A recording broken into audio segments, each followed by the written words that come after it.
Today we are running through this speed build of a Spellcaster tower. I don't know. That's kind of where I went with it, right? I gave it this octagonal shape because I wanted it to feel like a castle that has like towers. So I wanted to give it that feel, be different and really fun and light and airy and planty and pretty. And so that's what I did. I have created a sim to go along with this house. She will go up on the gallery as well as this house. It is not pack friendly, or is it? What do you call it when I used way too many packs for this?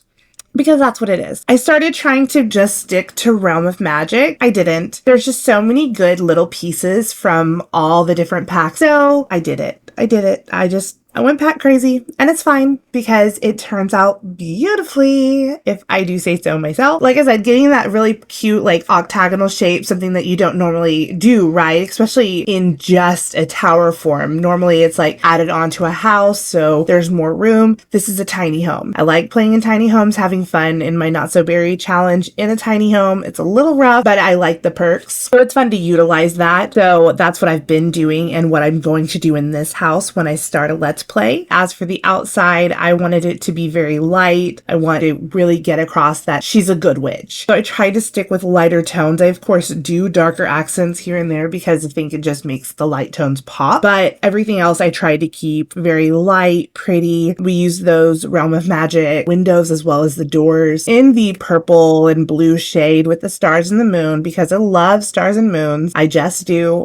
There's something I connect with about them. I don't know. This is kind of what we've got so far. I started to use these trellises. I do believe I go back in and kind of take things out, add it in, of course, as you do, and just really had fun with this one. I made it feel very cottagey. So we are in Glimmerbrook. I did want to put her in Glimmerbrook. I just felt like that was the thing to do. Getting inside using Cottage Living Kitchen because I just love it. It comes in so many pretty colors and I like the shelving for it and the cabinetry. I also, like I said, I love the cabinetry.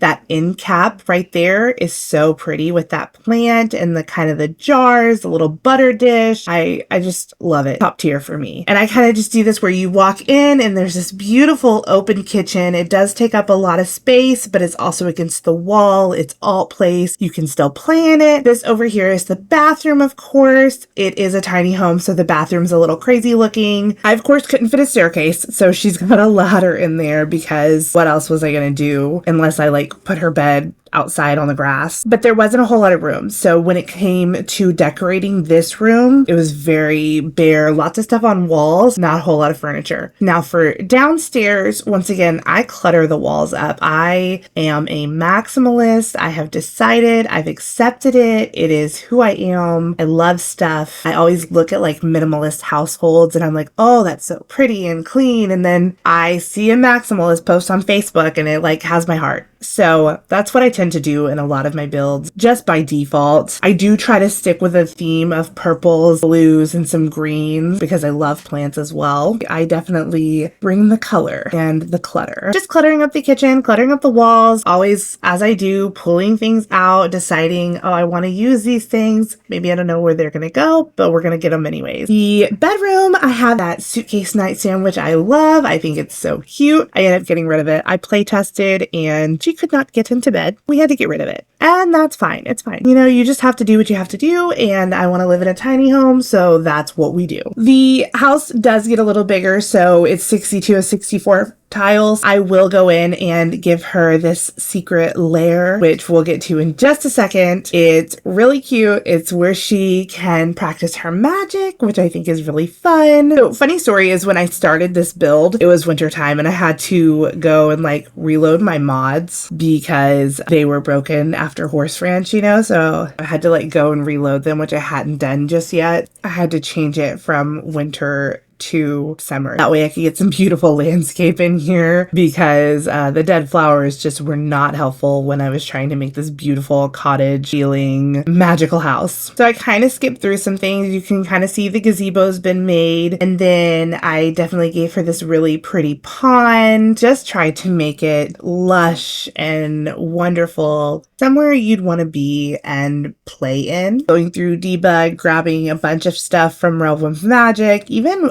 werewolves and adding those things in, making sure I use a lot of landscaping that's in the surrounding area in that environment. And it's so pretty. I love landscaping and I really enjoyed how this one turned out. I love those big bushes and the low-lying grass and that layering effect of them. I've done ponds before, obviously, and I don't think I've ever done one fully rocked out. So I took time and alt placed all these rocks and I loved it. I think it looks so pretty and it really adds to the overall effect. I, of course, added fish and ducks and I even added some glowing orbs into the water because it felt magical to me, which if you're gonna build a spellcaster house, why wouldn't it be magical and have glowing orbs in her pond? I don't know. All right, so I have skipped ahead, made this basement and decided this is where she's going to practice her magic. You look at her house, it's off, right? It's eclectic and not your typical person's house. However, no magical stuff. Well, you go into her gazebo, go down the ladder, and boom, then you got her magic room filled with her cauldron.